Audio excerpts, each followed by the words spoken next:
All right, guys, here we're back at Bloodbath Tactics. We have a special one this week. It is Aiden, and we're going to be talking here about Thousand Suns. Aiden, how you doing? Hey, thanks for having me, guys. I'm pretty excited to be here, ready to talk about my wizards. And Yeah, their the place wizards in the world. That's the code word for them now. Hey, just wizards. Just wizards. It's your special magic, man. I get my psychic phase back. It's pretty sweet. It's just for me. No one else can have it. I missed the psychic phase. We don't have a full crew here today. It's me, Mr. David. Say hi. Hey, it's me. Wow. Awesome. Ben and Fraser are away for this. It's right now in Calgary. It's like the worst and busiest week of terrible. all. Like even getting here It was was miserable. Yeah, it took some time. Like it's a Calgary Stampede for those of you who don't know. What do we get? Like 100,000 tourists just in the city, and they're all conjugated in like just downtown area. Where we are right now. Yeah, And downtown's not very big. no, and the debauchery that's happening, and there's construction all the time because we Yeah. get the new dome and a whole bunch of stuff. It's we're not wearing our hats. I don't know why we're not wearing our hats. Why are we wearing our hats, David? I don't know. We care about our hair. Yeah, we have to show off the hair. We got the nice hair. Aiden's hair, yeah, it's nice and combed. Yeah, thanks, man. Yeah. Appreciate it. Okay, not enough small talk though. But one thing we do want to get into is we are going to talk about T-Suns. You brought it to the Edmonton Open. Yep. We want to kind of go into the ins and outs of it. Some neat trading pieces. Some gotcha moments. You know, talk about really what the two big detachments that most people are taking. Right. That's Grand Coven, yeah, which is the previous index detachment, and then Rubric Phalanx. and that's like the more like the extra OC or the. That's the adding 1 to your armor saves. The damage is 1 unmodified. Got it. Yeah. But you take it for a specific strat. Yes, the strats are all pretty solid in the Yes. detachment. It's like the Magnus on detachment, Magnus off detachment, pretty much. Okay. Cool. So Magnus is not always an auto take, but it's like something you want to consider. Yeah, I think they designed the codex pretty well. I was hoping that they would have a detachment that would really synergize with Magnus, and then pretty hands off for the rest of the detachments to encourage like more lines of play. And they definitely did it. You can play Magnus in any detachment, probably fine, but he has by far like 10 times the most support in Grand Coven. Mm-hmm. Yeah. And they're all competitive detachments, right? All 4 of them. I would say every detachment definitely has a competitive place for sure. I think they're all good. So what makes these two just kind of stand out of the rest? So Grand Coven, it just starts to shift the math like super dramatically. It's probably one of the highest, if not the highest, like range damage outputs on a go turn that you can do in Grand Coven. Rubric Phalanx doesn't have. It's like 50% less damage. Not being able to get +1 to wound and like dev wounds on all your psychic weapons is a pretty big deal. Yeah. If your opponent shows you something and that thing is on an objective, it is dead. It doesn't matter what it is. That unit is going to die. And why is that? So with the rubrics innate like rerolling wounds on objectives, it's only 1s otherwise. But on your go turn, you have dev wounds. You have like your 75-point sorcerer inside your 100-point rubric unit. They have they're pretty much ranged Lord Exaltants. So Lord Exaltants for Emperor's Children, they have their once per game super juiced melee profile. They get that on their ranged attacks, and it starts off like strength 6 shots, AP 1 damage, nothing too crazy. But it does have sustain 3. So this is where things start to get pretty silly. So when you do their +3 attacks, +2 strength, it goes up to like strength 8, 9 attacks, sustain 3. You have your army rules, which I guess is probably the best point to start talking about because it's kind of integral. So you have 4 spells, basically. They all have to be done in the shooting phase. So right at the start, you have to do all your casts. So you really have to know ahead of time like how you're splitting up your cast, what you want where. Thousand Suns are really dedicated to killing like 2 to 3 things insanely well, but everything else, the damage starts to fall off pretty dramatically. So the first spell, they all revolve around like a mini casting value and a big casting value. So one is D6 reactive move. I believe it's a 5. And then on a 10, it's just a flat 6. So how does casting work? It's just 2d6, looking to beat or like match or exceed the value for like 5 2d6. You can opt to overcharge. I just call it overcharge, channeling the warp. So you roll an additional d6, but if you get any doubles, you will take d3 mortal wounds on the unit, but you take all 3 dice as the result. So it's how you hit like the big break points, like I believe the extra AP is a 12. So it's like AP1 on a 9 on a target, and then additional AP on 12. So it's very hard to hit unless you're like slamming, channeling the wart. But I would take like a D3 mortal wounds for an extra AP. Yeah, I'm perfectly fine to Yeah. everyone but Magnus. Magnus is very easy to start killing himself, like by just because he can cast 2 spells a turn. So you do have to be pretty cognitive of like how much you're channeling on Magnus, because D3 mortal wounds on Magnus is a huge deal. Like that matters a lot. He can't take damage for free. Mm-hmm. And does he give +2 to his cast at all? He has or- +2. +2. Okay, so hitting 12 is you're easy. very incentivized to cast with Magnus. Because on 3 dice, you just have to hit 10 and you get the, Yeah, triple, so- or the double AP. Yes, pretty much. So if you're near a Vortex Beast, you get +1 when channeling if you're within 6 inches. So it goes up to a +3. I would only, if I need the extra AP, then I would cast the overcharge with Magnus. Otherwise, I'm only doom bolting once on him to try to hit the 11 for the D3 +3. But other than that, I really don't want to spam spells on Magnus.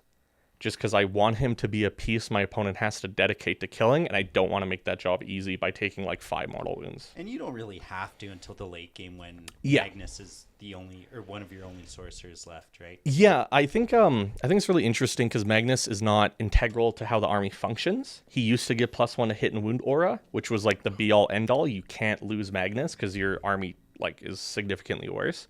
But Magnus is completely selfish in like his stat profile. So he's just a giga damage dealer. He has the -1 damage still, +2 move aura, but that's really it. So there is situations where you can just throw out Magnus early to force your opponent to overcommit to killing Magnus, and then that's when you get all your sorcerers out and you start tabling your opponent's army. Like Magnus doesn't have to be an end game piece. Very similar to like kind of like how I play Silent King occasionally. If I'm playing against Custodes, they don't have double grav tank. I'm putting Silent King center objective. Sure. They can probably kill him, but they're dedicating like 1,400 points to doing it. Yeah, what are they showing for that, right? Yeah. I'm glad you mentioned that too, because like I always thought Magnus is more of like that, hey, it's turn 3, 4, 5, it's time to Yeah. show. And it's nice to see that you can actually play him the other way. Yeah. And then force your opponents in these weird, awkward positions, and cut those angles where now Yes. they have to come out, take care of Magnus, and then all of a sudden you have the rest of your army to just like wipe him out. It's actually funny how much of a parallel between Star Shatter, because I am a Necron player as well. Boo. Star Shatter and hate Necrons. Grand Coven kind of play. Star Shatter, you want your opponent to be contesting mid-board and on objectives. Thousand Suns work exactly the same way. Necrons get to put race on objectives, which takes a lot to kill, to be fair, and Thousand Suns have to find a more like elegant way around it. Like we have Vortex Beasts and like some trash units that may be a bit annoying to commit to, but that's what Vortex Beasts are pretty much for.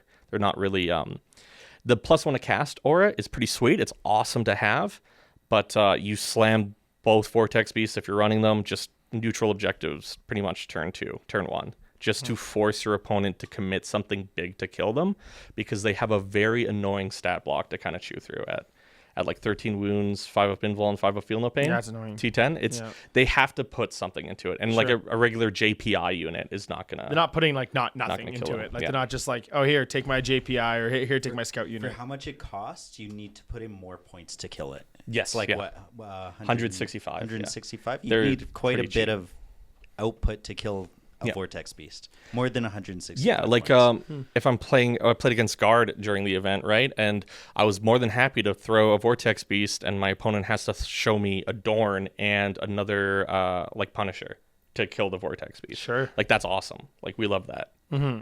Yep. So it's really good for that purpose. How do you trade up on skew, like say skew lists like that, or like those high toughness lists, like killing a Dorn or a Punisher showing up, or even a night spam list? Like how are you punching up?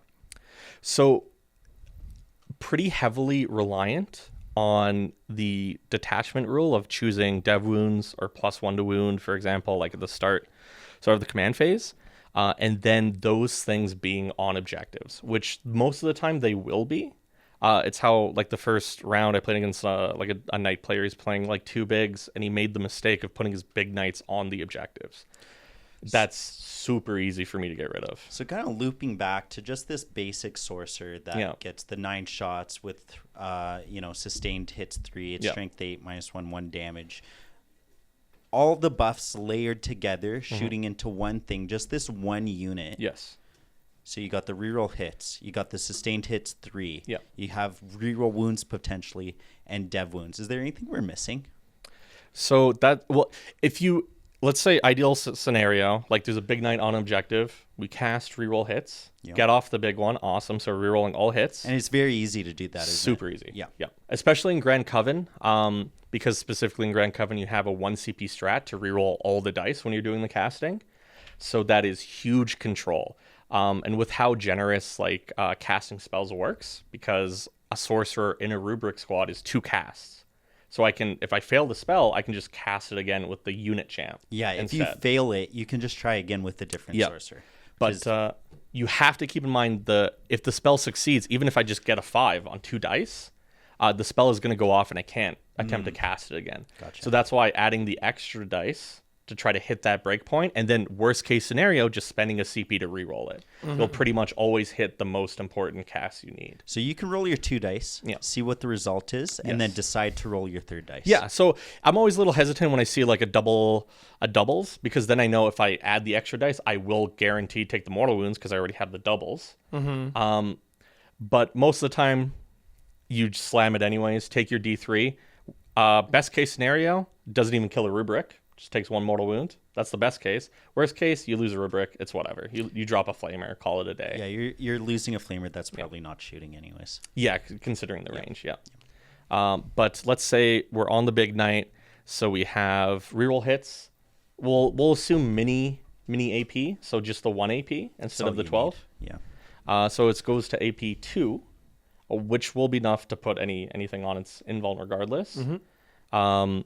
And then you come out of a most rhino. of us ignore cover too, so you're not right. Not the characters. So the rubric squad will ignore cover with the icon. That's important though. But very important. That does not confer to the actual characters in the unit. Keep going. Yeah, go on. So a cool. I'll branch into the rhino as well. Probably the best transport in the game, I think, so far, just by base rule. Allegedly, is firing deck. They ruled it to have a firing deck in the Warhammer Open. So in Edmonton. So makes sense though. I'm treating it as it always has a firing deck of 2.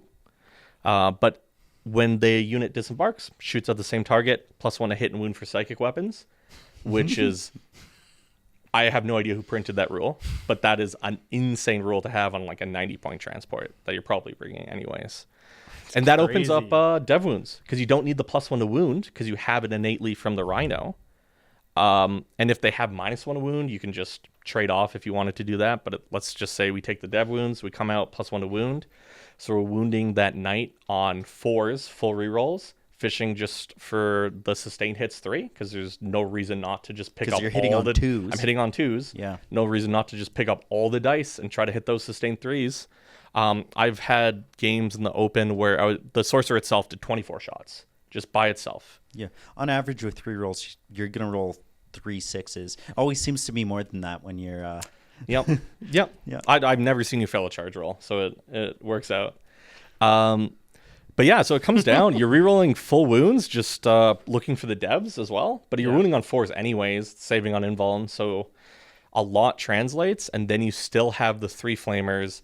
Then you have the aspiring sorcerer, which is base AP 3 on him, which goes up to like AP 4, potentially 5, which is a very, very funny number.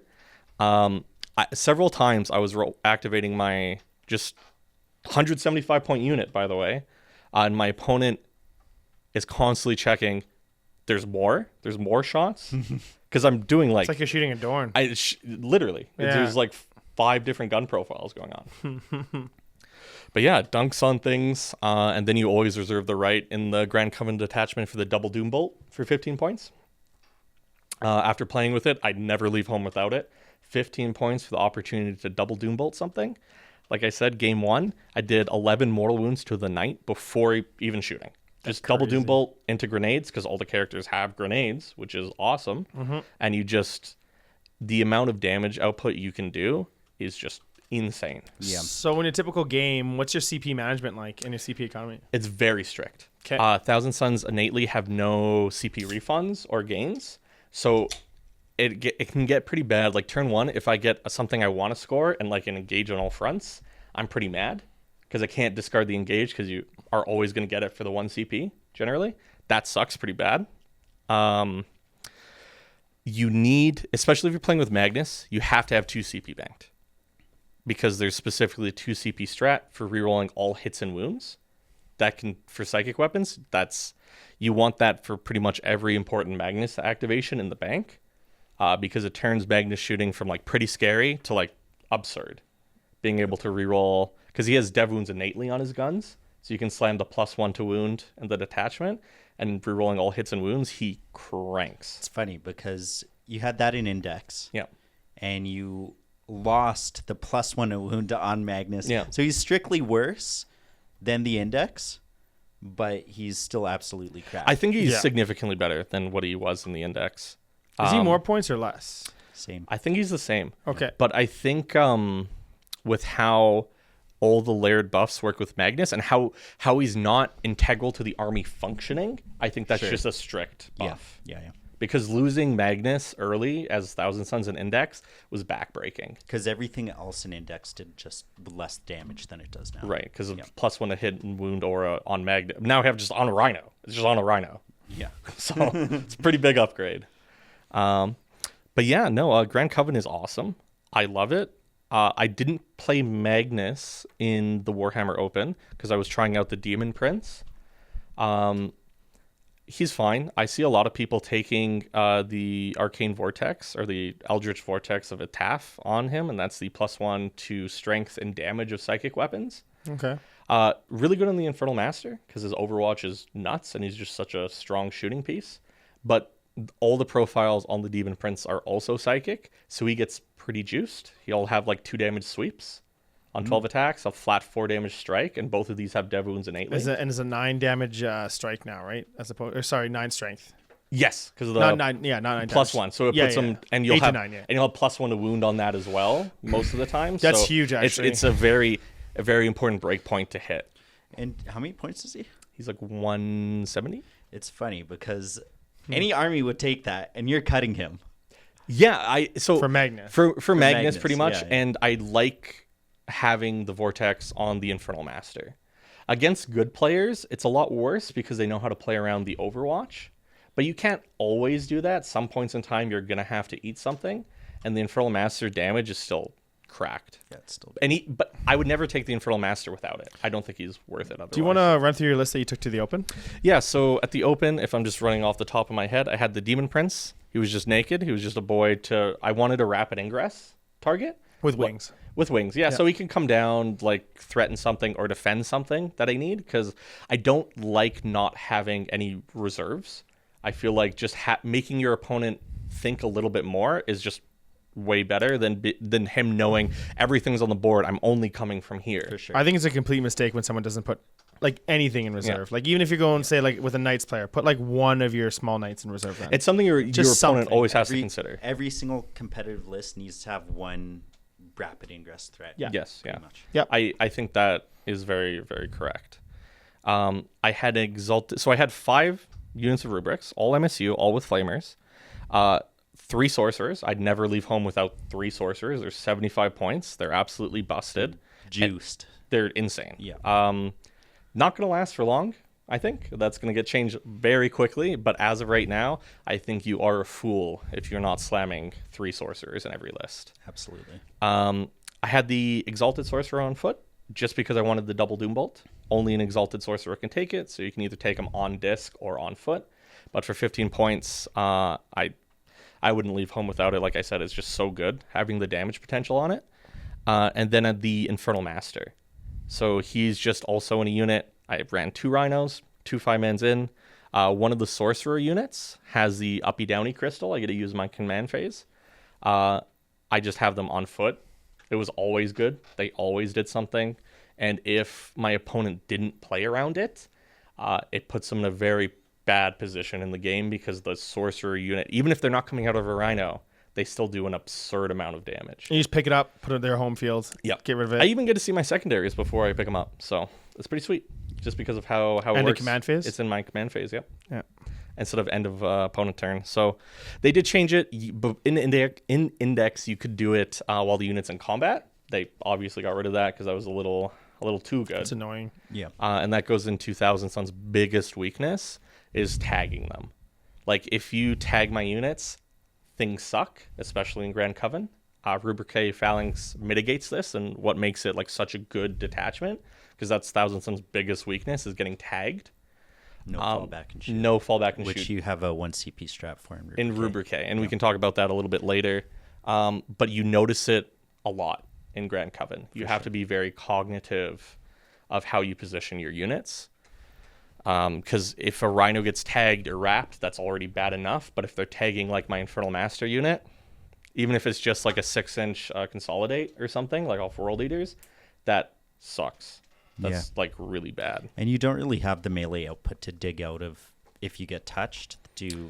What are you like in melee? So it's just going to be like 4 strength 6 AP1 D3 damage attacks. Yeah. You can opt to use the Sorcerer's once per game ability because it just works on psychic weapons. So that's their force stave as well. So you can use that in melee. It's +3 attacks, +3 strength, but it's not shifting the AP value of it. So you're not. Yeah. You get dev wounds on it though? It is a psychic weapon. So during the like dev wounds active and like the Gladius army or detachment rule, you will have dev wounds active on all your force weapons. So you'll kill Space Marines, but you're not killing like. If they fail their 4-up armor, yeah. You're probably in a bad spot if you're doing that, though. Yeah, you're down bad. Yeah. So in a typical game, let's say you're in terrain layout 1 and you're kind of staging up, are you using any kind of like skirmisher units to like kind of, create some space on the board so that you can aggressively stage? Because it sounds like you need to aggressively stage because of the short range that you have. Are you doing things to protect that so your Rhino doesn't get wrapped and you don't get tagged? Right. So specifically in the open, just finishing off the list, I just had 2 units of bow dudes just to go around, and the 2 new robots, like the infiltrating stealth robots, they were pretty helpful overall, just for giving me space, countering my opponent's infiltrates, and then being able to redeploy them with airmen was cool. It lets me just deploy them pretty aggressively, then pull them back to screen. They always bought just enough time. I did play against 2 bile lists, which was pretty stressful. I think I won the first one on the back of him failing a 5-inch charge with his possessed. He already used his reroll elsewhere, which was, I think I was still slotted to like winning that game, but I was very much ahead when he failed that charge. Like that was pretty backbreaking for him. But he did have like 25 warp talons, which how easy rubric squads to kill are. That was pretty scary because a 5-man like warp talons will pick up my 5-man and then just go back in the reserves. I can't respond. So I would always be down in trading. So that list was already a little scary. And then the next Fabius Bile list literally just locked me in jail. I was just in jail turn 1 because there was like that corner deployment. I forgot the mission it was. Sweeping engagement. Yeah, it was the one with hidden supplies. So you pulled out the... It was the last round. Yeah, literally the last round. Yeah, sweeping engagement, hidden supplies. Yeah. The hidden supplies were awesome. More objectives that he doesn't have a choice but to stand on. That Sure. Sweet. Yeah. But and he literally... is nice and close to the fight, too. Yeah, 100%. Yeah. But you're not with me. I was, but he would have been. David, come on. There spiritually. But he shoved like both units possessed up turn 1, charge my Vortex Beasts. And one of them lived through the possessed combat, which I think makes sense because you still have to hit like you need your Fabius Bile buff, and then you need to still like roll devs on it. Depends if he rolled the +1 strength buff. And that one was +1 toughness, which does matter for the breakpoints in my list. But thankfully, his entire army was in the open, and I picked it up in 2 turns. I also think with the +1 toughness, I think you're sustained and your ability to just reroll everything kind of like negates his +1 toughness. Yeah. In general, like, and you get the +1 wound as well, dev wounds. Like, it's annoying, but I think you just kind of work around it. It just makes your math a little bit more normal as opposed to, dicing the opponent. And that goes into like, if he just didn't, hidden supplies is awkward because he's going to be on objective somewhere. It's like not a choice, especially if he's like pressuring me. But if the difference between leaving that unit possessed on objectives and off is night and day. Yeah. Reroll ones versus reroll all wounds is pretty significant. And he probably learned a lesson in that you don't try and survive against a T-Sun shooting phase. Yeah. You just have to kill the T-Sun. So I'm sure next time he plays, he's probably going to be trying to fish for one of the output buffs, not +1 tough, something that's going to keep him alive somewhat longer when you just can't survive against their output. Because I granted new codex, right? It was like the second week of codex. Yes. So not a lot of people were expecting how nuts the damage output The is. 75-point sorcerer, yeah. Yep, it's pretty cracked. I did like drop my game to demons because I bounced on Lords of Change of all things, which was a little frustrating, but maybe a little deserved. Remember 9th when they were 3-up invols? Yeah, that was pretty the demon Yeah. save. Oh, Army had a 3-up invul? God. Well, they had a demon Yeah. save. It's different because ignore invulns didn't work against the demon. Yeah, it had saves. 3-up demon save. Yeah, Yeah. that was very cool design. Oh my god. Anyways, But yeah, no, I bounced on that. So it can still happen pretty easily because at the end of the day, I'm still fishing for like 4s or 5s, depending on like what stage the army is. Thousand Suns is very neat. I think a lot of pressure armies are very popular right now, and more are on the horizon. We have Space Wolves and Black Templars coming out, and they are pretty scary. Like Space Wolves as is, like looking over their rules, would be pretty rough to play against just because a lot of their points are pretty cheap, and they're going to like out activation economy me. And end of the day, I'm T4 Marine bodies. Like I will die pretty easily. you look at that Space Wolves list, or typical ones or whatever. A lot of 3 damage in melee, and in shooting, and they get the extra rapid fire with the tech priest. Yeah. It's quite scary actually. And it's just a lot of stuff. Yeah. It's an insane amount of stuff. It's pointed efficiently. Yes, Yeah. And that's like the most scary thing because like I know played against Fraser's World Eaters on TTS, like my first game ever, and it sucked that because the Chaos Spawn I feel like just won him the game outright because none of my trash units can trade into the Chaos Spawn and they'll just lose the trade, which means I have to commit Rubric Marines to kill them, and I just lose. I can't afford to put my sorcerer unit out to kill a Chaos Spawn unit For sure. because I just get charged by 8-bound or berserkers and it's just game over. And then if you expose your rubrics, the spawn will actually They just kill them. kill them. Yeah, 100%. But what doesn't a unit Chaos Spawn kill in like a berserker warband? To be fair, No, they're gross. I mean, check out. We had a live stream and check how good they were in the Imperial Knights matchup. They were. You wouldn't dunking on Armigers. You wouldn't think that Chaos Spawn dogpiling onto a Questoris or I guess a Lancer would do much, but no, it's like I put 4 of them into a Lancer and I want to say it did like 10 wounds to it. sustained You're and winning at lethals will take you lethal. pretty Yeah. far. They were in yeah. 5s. But you get so much volume with the sustained And this D6 lethal. plus 3 attacks per D6 Plus 10. plus 5 5 each each. Yeah, Yeah. on so- the charge. So with two attacking, it's D6 plus 10 or 2D6 plus 10. Yep. Ugh. It does hurt. They're They very do good. way too much. It's funny. Some new units are just like overtuned. You got the sorcerer, you got the spawn. Yeah. I'm sure we'll see some stuff in Space Wolves. I'm sure we'll see some stuff in Black Templars. But I do like seeing Demon Prince is good though. Finally, I feel like it's been like 3 or 4 years where they just kind of sat on people's shelves and collected dust. such a beautiful kit, the new ones. Oh, it's They're sick. Yeah. they're very cool. Awesome kit to build, fun kit to paint. Yeah. The Winged Demon Prince has a very interesting stat line, so I'm happy to see him like hitting. I think a guy in Brazil like won GT with him, like with the vortex on him, and I think that's awesome because it's probably pretty fun to play with. The one Demon Prince on foot is unique. They really wanted to stop the synergy with Magnus by giving him stealth, so it only works on infantries now. Oh, okay. So it's definitely a lot weaker. You can kind of take him in Rubric Phalanx.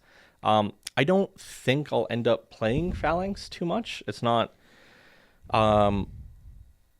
something that I'm that into. It's a good detachment with the fallback and shoot.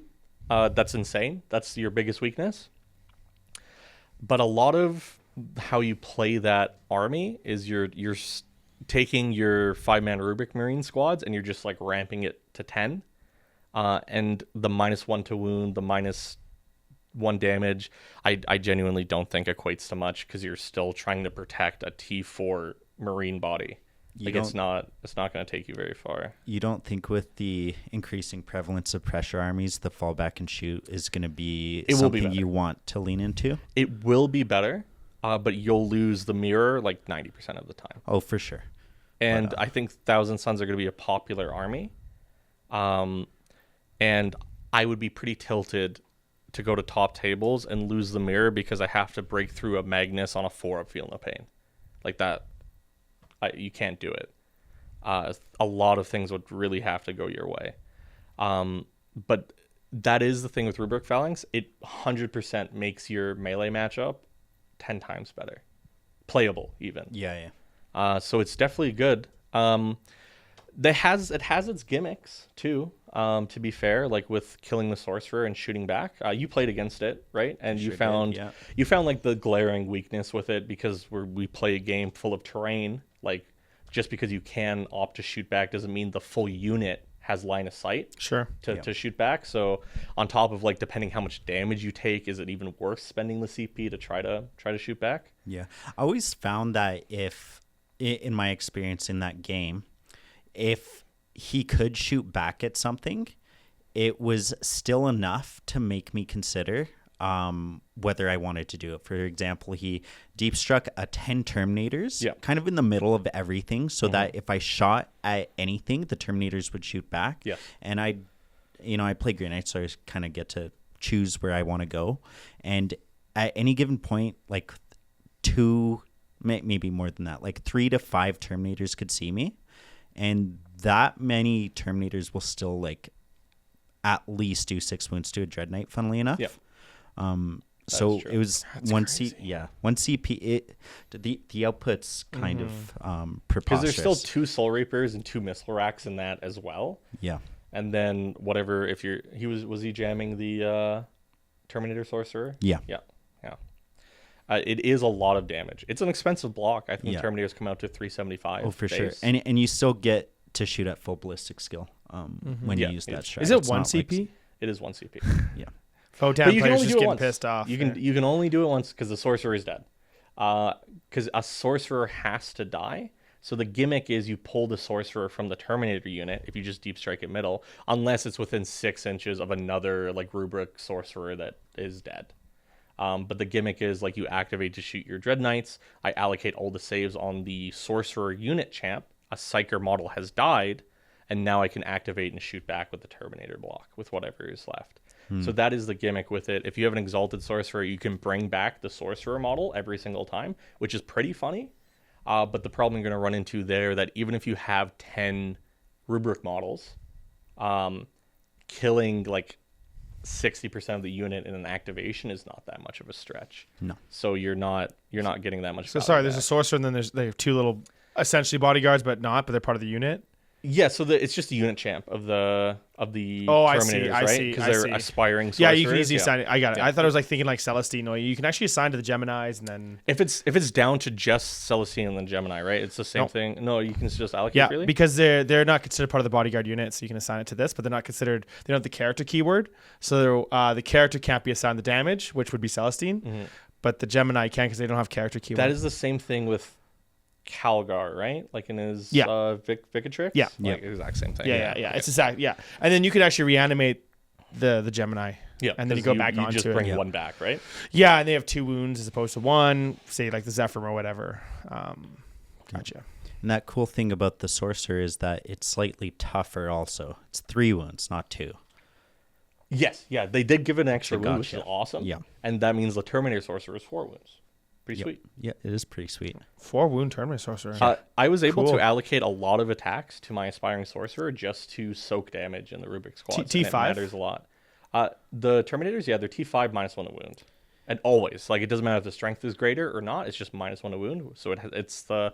I don't think anything else in the game has that variant of rules for just, like, straight -1 a wound because they got rid of not like majority of it. The Sacrists do. So, you just have -1 a wound? If they're being led. Yeah. Okay. They have to be led, like not innate, but they have to be led because they're bodyguards, Yeah. right? They're T3, whereas they're T5. Five, but I yeah. don't think there's anything high toughness That is like that. minus. That might be the highest toughness unit in the game. That's just straight up -1. And it matters a lot. I mean, bolters wounding you on 6s is pretty sweet. Yep. Yeah, no, Rubric Phalanx is good. A lot of people are doing... like that Rubric Phalanx in the open did better than I did. Like, he placed higher, pretty sure. Yeah. Like, it is a good detachment with a lot of avenues of play. I think a lot of Thousand Sons are going to feel pretty samey, because especially in Rubric Phalanx, it's really hard to justify other data slates when majority of your stratagems function on, like, Rubric units. Yeah. So your design for the list is going to be very narrow for how that works. Like, you can fit in a Vortex Beast just because it's a very efficient stat line. You can fit in some Bow Goats, but you're not really looking at much else to fit in for Phalanx. So it's... A lot of lists are always going to look the same. Don't get me wrong, with Triple Sorcerer in every single list, like the core is always going to be that. But it's something I'll play around with for sure, but I'm always going to lean to Grand Coven because I hate getting stat checked. It's probably like the thing I hate the most. So having... you do get angry with that. Yeah. I get so tilted. Yeah. So having Magnus, having like the +1 wound and dev wound go turns, being able to put a unit in dev wounds for a CP, is just having the access to that just always seems good. But there is something to be said of like 10 rubrics, let's say 10 rubrics, bolter rubrics, and a Rhino in Phalanx, coming out, spend the 2 CP for the strength 5. It makes it psychic, so they benefit from the Rhinos +1 to hit and wound. You could probably split fire that unit into 2 armigers on objectives, and they could probably do quite a bit of damage to both of them. It would probably kill both of them. Yeah. Yep. So that's kind of how you get around like the inefficient trading with Rubik squads, because trading a sorcerer Rubik squad into an armiger, pretty bad. That is not a good trade for you, considering they probably have like 7 more armigers coming your way. But if you can split fire into 2, that's pretty sweet. Yep. So coming into the new meta, and you know that there's going to be pressure lists coming up, but right now I think it's dominated, and we can see just by the Leeds Super Major, which was the biggest tournament last weekend. Imperial Knights are kind of top of the heap right now. I don't know what the percentage was. What was it? Not including the mirror. 59, not including including the mirror, I believe. Which so is it pretty would absurd. actually 66 or something. I don't think it's higher than 59, which is still preposterous. Yeah, and then I mean they're feeling the pains. They get rid of your warlord real quick now. So if you're going with Magnus, this is something, that you have to kind of be worrisome of. You can't just jam them there because they get the 5 feeling pain early. Yep. Game's over. Yeah, there's no point in playing anymore. And the Helverins actually hurt. Well, it's kind of funny because Hardcore, T-Suns might be one of the only armies that can push through that 5-up feel no pain early. But yeah, it's still very bad if you lose your Magnus early. There's a lot to kill. I think it's Magnus that's helping them push through that damage too, right? Like with the amount he does too, right? Have you been on the receiving end of those sorcerers? Not yet, not. Does not feel good. I think Thousand Sons is a pretty good matchup in Death Guard. I think it's pretty good. Okay. Yeah. Imagine Probably your 10 Plague Rains and the damage they can do. Yeah. That's like every unit he has. That's crazy. I have that 3 times and cheaper. Yep. Because instead of 10 Plague Marines, it's just 5 rubrics. Yeah. That's sorcerer that's awesome. And a Soul Reaper cannon. He in our game, he could see 5 Terminators just like a staff poking just beyond a wall. It's like I can see, and T-Suns are quite mobile with their extra move, and they're coming out of a Rhino, so he moved 12. They came out, he moved again, and then he got an angle with a Soul Reaper cannon and a Sorcerer, and it picked up all 5 Terminators. That's crazy. And that's not like just lucky. Like they just have the throughput to kill them. It was I rolled slightly below average on my saves, but it wasn't like I rolled all 1, 2s, and 3s. It was like maybe I rolled 40%. 40, and which is still losing 5 Terminators from less than 100 points of models. It's not something that would be like incredibly shocking. No, not at all. They're so good. So I'm excited to kind of see how that shakes down. But in terms of like the Knight matchup, I think it's an interesting game. I think it's a little bit of an uphill battle just because of how the trading pieces work. He just has more, whereas my units very specifically have to to go in to kill like the triple. I only have the 3 sorcerer squads and the Infernal Master. Like they can each trade into an Armiger. That's still not a good trade for me, right? Because they'll still have Canis Rex and probably like what, four more Armigers. Are they playing a double Big Knight? At least there's at least 3 Big Knights now. 3 is, I think, the sweet spot. I haven't actually looked at any of the lists this past weekend. Some were 2 Atropos. 2 Atropos, yeah. Just to beat the mirror. Yeah, and just have more melee involved. If I played against 2 Atropos, I think that's probably the best case scenario. Yeah. I think those... 2 Atropos in shooting won't... I don't think, might barely pick up 5 rubrics. I don't know. 5 up involved annoying. Yeah. Yeah, and the character. Yeah. Yeah. And that's the thing, like, I don't care about the rubrics at all. If just the sorcerer lives, we're big chillin'. And if both sorcerers live in the unit, that's 2 extra spell casts I have access to. Having like just a unit champ live or something, even that is such an insane difference. So if you ever see like get a unit down to just the aspiring sorcerer, you have to kill the sorcerer. Yep. Giving me a free spell cast like in center board is just too strong. It's very good. And just if you're curious about the math on just a sorcerer going into a Big Knight, it's about 8 wounds. Yeah. That's just the shooting profile on the sorcerer. Yeah. So that's not the Doom Bolt. That's not the rest of the unit. That's just the sword. Yeah. It's not the grenades. So really, you put in that unit, your double Doom Bolt, grenades, that kills and maybe one other thing, 1 or 2 other things max, and that will kill a Big Knight. Yeah. I think Thousand Suns, barring their pretty insane stat profiles, I think like if I was to like tier list them, I think everything in the Codex is pretty solid, ignoring the Hellbrute. I think Forge Fiends still work in their like vehicle detachment. I think the Predators are still solid for what they do. But like rubrics and like sorcerers are definitely like S tier, like for how they function and how cheap they are. They're super good for what they do. But there's so many tricks, I think, is the main thing with Thousand Suns. It's a little bit of a trickier army to play because you really have to plan out where you're casting your spells and how you're doing your target and priority allocation. But even like something as simple as the Battle Shock on the Vortex Beast. I was playing against Necrons, I think round 3. I just ran up the Vortex Beast, got him in the aura, fails his Battle Shock on his race. He can't strat reanimate. That's insane. Yeah. That is so strong. And for just like a throwaway rule on a 165 point model. That's awesome. Yeah, that Vortex Beast gets a lot of rules. Yes. And it does damage in 2 phases, and then it has its mortal wounds. And yeah, the great thing about the mortal wounds, it is on it's on a dice roll, but you take the Battle Shock regardless. And you don't have to suffer the mortal wounds. So at certain times, like against Necrons especially, like that Battle Shock, if they fail it and they are showing that like Wraith unit or that Warrior unit, that's really bad. Yeah, and they're leadership 7. Yeah. So if they're playing Silent King, it will go up, but it is leadership 6 with the Technomancer in the unit. Right. Yeah. Because you can use his. Yeah. That'll mess up a lot of armies. Oh, even doing -1 damage with Death Card. Can't use it. Oh yeah, it's just such a throwaway thing. Like the chances of you failing the Battle Shock is pretty low, but when it happens, it's such a big deal. What happened in my match against Scary, like a couple times actually came out. Just the force like Battle Shocks from like whatever. Yeah, it now no -1 damage. Like yeah, that sucks. Yeah, I know. I'm aware.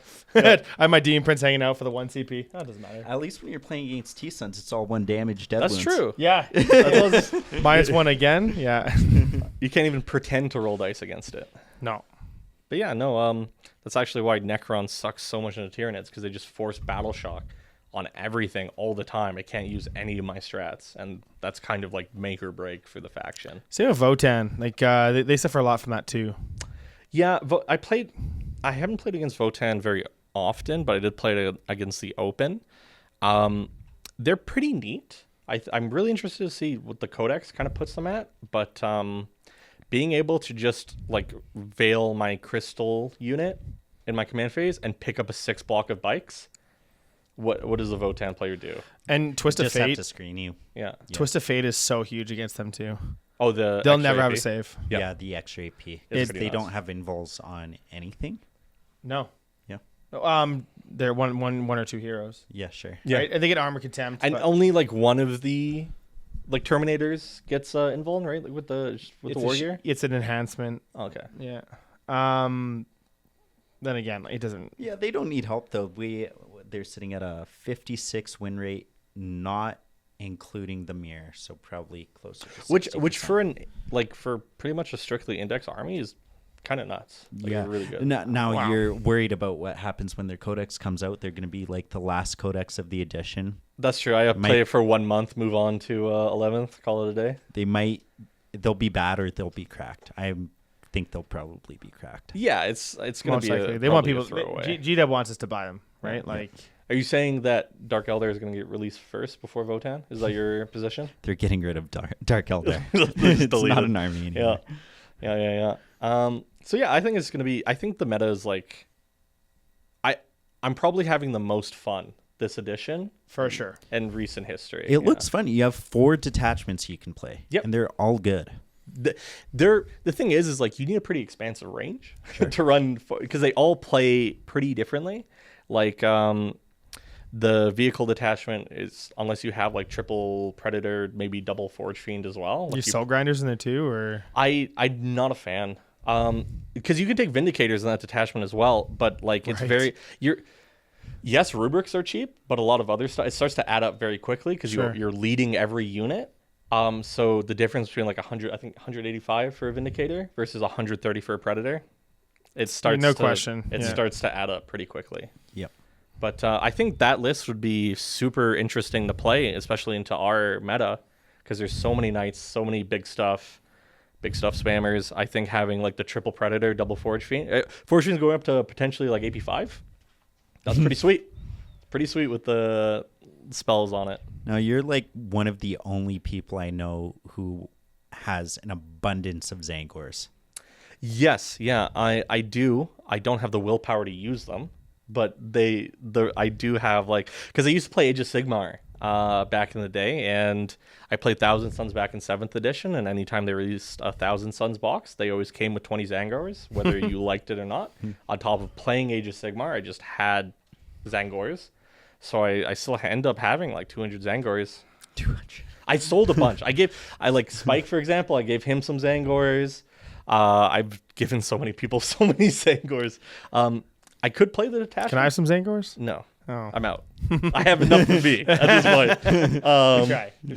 I'm Next out giveaway. He's giving away Zangors. I am out of Zangors. No more. I just am very not interested in playing that detachment. I don't care if I would win a GT. I'm not doing it. You're not making me play Zangors again. It looks cool. It does look cool, but I get it. I don't want to touch my AdMech army either. Yeah. It's I recently kinda the same purchased thing. 100 Poxwalkers.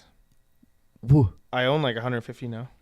Are you planning that on even- using that many in a Their list? units Who knows? 20, right? They go to 20? You can go to 150 in the Poxwalker one Okay. because you get 10 back essentially, or 3. You Right. get 10 back 3 times. So you get 120, and then you go the other. I wouldn't 3. even clock you. I would just watch you move 150 Poxwalkers. I'm just gonna do the dice tray, the model trays. It seems like those work, They're but terrible. you have Terrible to pull, idea. like the Ban first 'em. movement activation, you're pulling them off the trays. I fell into that trap before, and it's How are you like, hiding anything? You're not. It's- Like you're yeah, just blocks. doesn't even matter. Yeah. They OC 1 each? Yeah. It's better than Zangors OC are 0. two. It's Zangors better are than two. OC Zangors 2. Because they get +1 for being in the detachment, which is Right. pretty sweet. But Zangors die pretty, even with the -1 to wound, they're just 6-up invul. Yep. Like they'll fold. I know James played the detachment in the classic. Mhm. Didn't he go like 5-1? It's a good detachment. Don't get me wrong. Because You can transfer damage. So say you get like a last cannon and you shot 7 damage. Well, these Poxwalkers just take 7 mortal wounds and you can take them off. Yeah, Off of like a Mortarion. that's I cool. lost. It's pretty cool. I lost into the Poxwalker list in the GT with my Necrons. It was unfortunate, but it was a close game. It was a really fun game, to be fair. I was on the back foot because he played against 2 other Necron players that event. So he refined his strategy extremely. going into me, whereas I could have probably been a lot more efficient with my. I think it's like you bring 150, but you technically have 120. Yeah. And then 1,200 points of shooting, and that's kind of the list. Yeah, he knew. Say what now? 1,200 points of shooting and like just efficient shooting. You mean all those poxwalkers are like 800 points? There might as well be free. To be funny. honest, There's 60 or 120 for 20. yeah, exactly. And in that game specifically, because Necrons do like Silent King points. can pick up a unit of poxwalkers by himself pretty easily, because he's 14 attacks and he's like 12 shots. Like, but he can, now that 1,200 points of shooting now has line of sight. Yes, no, you're right. But the way he did it, he literally infiltrated everything like right outside my deployment zone. Yeah. He coin flipped the start. They of the also game. have infiltrate. So here's 60 in front and then 60 behind. That's funny. Exactly. And like if I got first turn, I would have picked up like 4 units guaranteed. But because he got first turn, I was jailed in my deployment zone for the entire game. But even if you picked up 4 units, that's still like not a big deal for him because he gets 3 of those back, right? He gets 3 10-mans back, yep. But the race are pretty efficient for activating the poxwalkers with the particle casters. Mortals, the shooting, and melee. He can't kill the race. Like nothing is killing the race. His shooting's not killing the race. For sure. Right? So if I get to the objectives first, and I can just start to out control. Hopefully the mission wasn't Terraform. I actually don't remember. It would have been the old one. It might have actually been Terraform. It would have been the old Terraform, which is worse. Way worse. Yeah. But then again, it's actually probably just as bad because like he has to jump on with race, kill the unit that's controlling it, and then still do the action with another unit. Sure. Yeah. It's actually just it's a nightmare to even get it back. Yeah. Yeah, that was an interesting one, but we're on 1,000 Suns for the time being now. We're just... I played Necrons for 2 editions. I started with 1,000 Suns in 7th. They're cool. It's really nice to be back on them, and there's some interesting parallels in how Star Shatter wants to play and how Grand Coven wants to play. The way they deal their damage is very different. What they're kind of good into is still pretty different, but the concept of forcing your opponent mid-tables... like mid-board is identical. Your DDAs aren't doing anything if they're not shooting things on objectives that are important, and the sorcerers aren't doing things unless they're trading up. So let's say I get paired into a T-Sense player at a tournament. I'm playing an army that's not a pressure army. Grey Knights? Are you playing I'm not playing Grey Knights. Okay. I'm playing Space Marines. Generic Space Marines. Sure. What do you think I could do better to increase my odds against playing a T-Sense player with your standard Grand Coven list? So I think forcing trades early is very good. 1,000 Suns, they want to set up for a very big Dev Wound turn, Dev Wound go turn. That's where they shine. But if you're beating them out on the trades slowly, they start to fall behind because they're never going to activate the Dev Wounds if it's only like a 1 unit activation. And they'll start to slowly fall behind on trades pretty easily, especially if you have value like MSU units. Like a JPI unit was picking up like 5 Rubric Marines pretty easily. Yeah. Like the mortal wounds are killing like half the squad already. So I think there's tons of play for playing into 1,000 Suns. A few things is just always being aware of their threat range with the double move, like the 6-inch move in a shooting phase. Keep in mind with your reactive moves that for 90% of them, you can't trigger your reactive move against the psychic power move because it's in the shooting phase. Majority of them, barring a handful, I think, are worded just strictly move, but most of them is in my movement phase. Right. So it's a good way to get around. 1,000 Suns are super vulnerable to tagging, like we talked about, but also move blocking. I can't get around.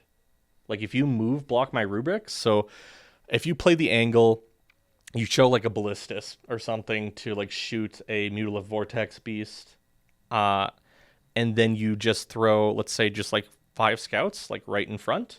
I can't double move past you. I can't move through you. Yeah, and you're short range too, relatively. It's entirely a mid-board shooting army. Like the sorcerers are like 24. Yes, there's the 6-inch range extension or 9-inch with the 2 CP strat, but that's not really going to work out. Yeah, because there's only one unit getting that, and you want to shoot with. And I want to be dev wounds or +1 a wound and not using the 6-inch. Yeah. So move blocking, super important. Playing lines of sight is super important. So make sure you have a laser. Yeah, for sure. Laser everything. Also, double check all the casting values of your Thousand Sons players' spells, because it's very easy to make the mistake of like messing up your cast to the sense of like getting off the mini on reroll hits is bad. So because it's only reroll hit rolls of 1, and if you succeed on a 5, you can't cast the spell again. So especially if you're like in Rubric Phalanx, that's a big down point. Without the reroll hits, your damage output is reduced significantly because you're not fishing for the sustained on the sorcerers. So watching to see if they get that 5, that their go turn is almost like stopped entirely in Rubric Phalanx, because without the reroll hits, they're not dunking on a unit. Right. But yeah, move blocking is super strong. Being very cognitive in what you choose to show to match something. You don't necessarily have to kill the Vortex Beast. You can just out OC the Vortex Beast. Like that is always an option, especially if you're holding like, let's say like Vindicators back for Magnus, because if you show me a Vindicator to kill the Vortex Beast, I'm almost happy just to yeet out Magnus that turn, because one Vindicator is probably not killing Magnus, and then after that you're probably showing your entire army to pick up Magnus. And the Vortex Beast doesn't really get dev wounds or no. It's just like it will whiff fairly occasionally. All the time. Yeah. All the time. It's like 5 melee attacks hitting on 3s. Yeah. Like strength 8. No rerolls. No rerolls, yeah. It doesn't get reroll hits? No rerolls on it. Yeah. Well, it would have reroll hits with the spell for the shooting attack, which the shooting profiles aren't bad, but like very commonly, like in both Fabius Bile games, like it killed maybe a possessed. Yeah. If I was lucky. So don't get baited by the Vortex Beast. If you don't have to. That's what the Thousand Sons player wants you to put something important out, because they want to dev wounds, they want to trade up, and they want to table half your army. Yeah. So if you're playing like a trading game, just constantly think about what you really actually have to commit, because I think the Vortex Beast is only OC3 or something like that. It's super easy to just out OC it. Yeah. And then you don't have to give anything important, and you're still pulling me off primary. With Thousand Sons, it's they again, like Necrons, they want to play like the last 3 turns.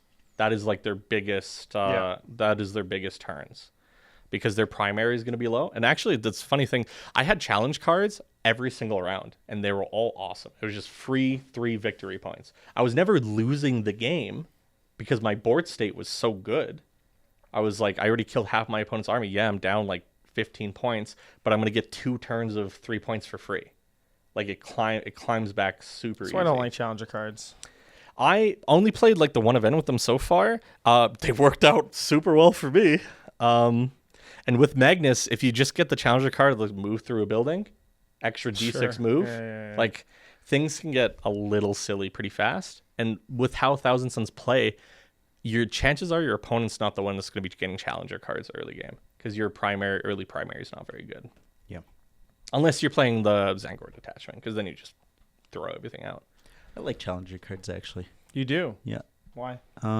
Well, when you are beating somebody by a large margin, it's not as big of a feel bad. Oh, you get a challenger card. It's like, a little pity. Here's some change. But I don't like that you're getting punished for winning the game. You think of it more as being rewarded for losing the game. Wow, that's such a different way of thinking. That's crazy. No. But I think going back to the question too, playing spread out on the board, I love it when my opponent castles or groups up, because that just means I get to consolidate my spell casts. Because yes, I have a lot of spell casts, but if I only have 2 casts over here and I need the armor to go off while I have reroll hits on the other side of the board, it creates a lot more risks, because if one of those falls through, then like I said, the reroll hits without that's a lot of damage gone. Sure. So if you force the Thousand Suns player to spread across the board, if you can get anything in their backline, the worst thing ever is having to pull a Rubric squad back to deal with something. Oh yeah. In deployment zone. So any way you can force the Thousand Suns player to spread out around the board is always going to be such a big benefit to beating them. Yeah. That's a good point. Well, we're about at time here now. Thank you, Aiden, for bringing in. Thanks for having me. It was the great to be T-Suns insight here. Did you have any final questions for him at all, there, David? Or I think I learned quite a bit. I was pretty quiet today. Good thing Fraser wasn't here. I wouldn't even be able to speak. Yeah, he just say you're dumb for playing T-Suns or something. Start talking about world eaters. Yeah, but world eaters can do this. Awesome. Yeah, The better Chaos God. Yeah.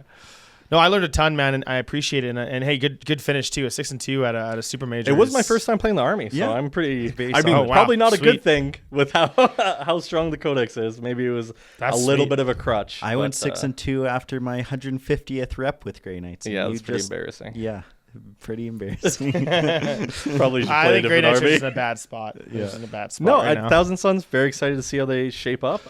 Very interesting to see how the meta shifts in the coming months with all the high pressure stuff coming out. Maybe I'll just bite the bullet, swap to Phalanx. Maybe it's just going to be the way to play the game once Black Templars are out and Space Wolves are Played fully in out. the league or a team tournament, just And something just casual. To see how it goes. Yeah, Maybe team tournament 30 Terminators. Sounds pretty funny. not our team tournament. No?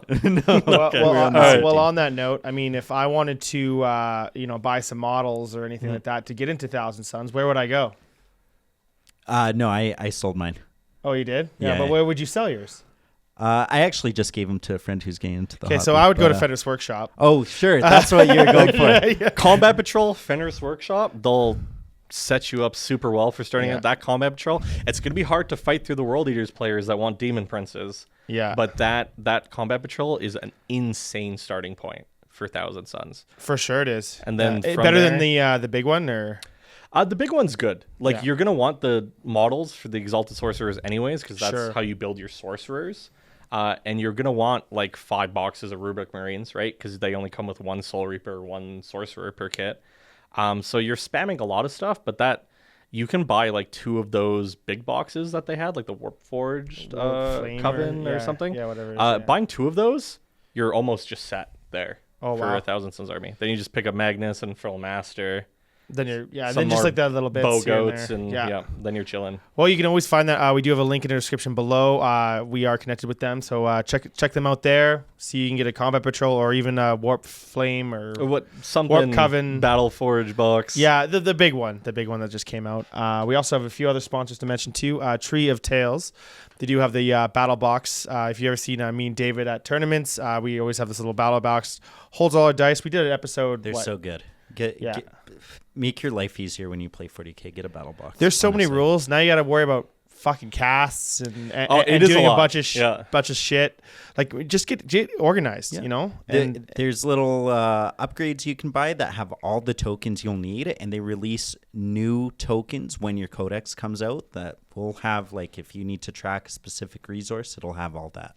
And, when you order it too, you can ask them for the dice tray, what size of dice do you tend to use?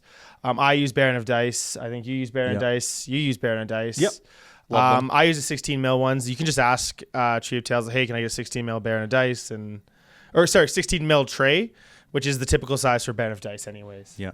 And there's discount codes for both of them. Of Tree of Tales is Blood Tales 10. You get 10% off the order. And Baron of Dice is 5% at Blood Dice 5. And those are the dice I don't fail charges with. True. That's it. He's never failed a charge. It's crazy. They are perfectly balanced dice, and you get the theme with your army too. Like, It feels better when things Yeah, are it's on theme. cool. It actually feels better. They're, just it they're looks cool. hard edged too, and they just feel nice to roll. They're great dice. I'm a matte finish kind of guy. I don't like the glossy looks. So. I like the mat as well. You're a matte guy. Rounded edges on dice. Well, I remember one tournament you actually had to get rid of your dice because nobody could see them. Those Necron dice that the Games Workshop, I think they were the 8th edition like Necron release dice. Yeah, they're banned. Can't bring them. Well, Ultramarine players can bring their stupid Roman numeral dice. Yeah, those are the worst. But Actually, I those can't are- use those are my worse than the Necron Necron dice. funny pip one. yeah, my only problem with those, I didn't know sometimes which were 1s and 6s because they're just like two different symbols, and that just they annoys are me. two different symbols. Yeah, it's just annoying, right? Like, and Yeah. that's the worst. Like, just make the 6 the symbol, and then everything else, and then now you can just kind of carry on with your life. Yep. You know, I'm not saying you would do it, but like, say there's a lesser man, and he's like, No, oh no, that's actually a 100%. 6. And Yep. you're like, oh fuck, I don't know. Two symbols is bad for dice design. Yeah. For sure. Yeah. It's pretty bad. Well, check them in the description, guys. Leave any questions you have for Aiden. I'm sure you can get a hold of him. I'm sure he'll comment on the YouTube, or you see him around Calgary. Fill it up with hate comments. I'll respond to everyone, I promise. You might see him at Stampede in a garbage can. Who knows these True. things? Passing out. Yeah, passing out. Yeah, having too good of a time. Or on World of Warcraft or whatever you do. Yeah, always on WoW. Yeah, yeah. All right. Thanks again for having me. It was awesome to be here. Yeah, no thank you worries, so man. much, Aiden. Yeah, thanks, man. See you guys. Oh, smash that subscribe. subscribe. Yeah. Like and subscribe. Like, comment, smash that subscription And the bell, button. the notification bell. The notification. Yeah. We need Ben sometimes, you know. I just miss Ben. With He's his better punching. at it. Yeah. Okay. All right. See you guys. See you guys.